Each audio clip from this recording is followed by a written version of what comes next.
ஈரோடு மாவட்டம் சத்தியமங்கலம் புலிகள் காப்பக வனப்பகுதியிலிருந்து வெளியேறிய ஒற்றை காட்டு யானை வனத்துறையினரின் வாகனத்தை துரத்திய சம்பவம் பரபரப்பை ஏற்படுத்தியுள்ளது.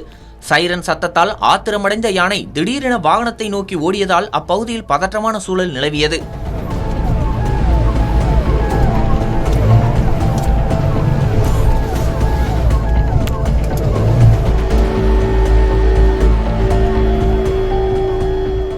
சத்தியமங்கலம் புலிகள் காப்பக வனப்பகுதியில் சுற்றித் திரியும் யானைகள் இரவு நேரங்களில் அருகிலுள்ள கிராமங்களுக்குள் நுழைந்து விவசாய நிலங்களில் பயிரிட்டுள்ள கரும்பு, வாழை உள்ளிட்ட பயிர்களை சேதப்படுத்துவது தொடர்ந்து நடைபெற்று வருகிறது. இதனால் வனத்துறையினர் இரவு நேர ரோந்து பணியில் ஈடுபட்டு யானைகளை மீண்டும் வனப்பகுதிக்குள் விரட்டும் நடவடிக்கைகளை மேற்கொண்டு வருகின்றனர்.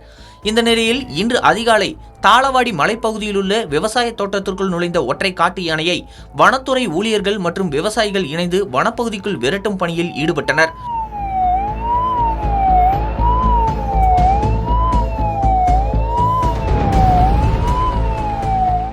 கரும்பு தோட்டத்திலிருந்து வெளியேறிய யானை பின்னர் தார் சாலையில் நடமாடியது.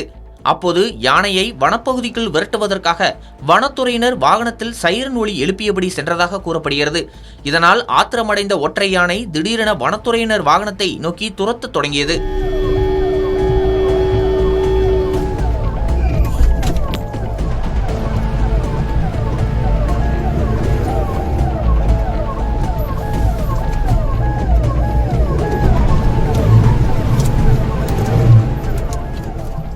இதனால் அங்கு சில நிமிடங்கள் பரபரப்பு நிலவியது. உடனடியாக வாகனத்தை பின்னோக்கி இயக்கி வனத்துறையினர் தொடர்ந்து சத்தமிட்டு யானையை விரட்டியதால் அச்சமடைந்த யானை தார் சாலையிலிருந்து வேகமாக ஓடி மீண்டும் வனப்பகுதிக்குள் சென்றது.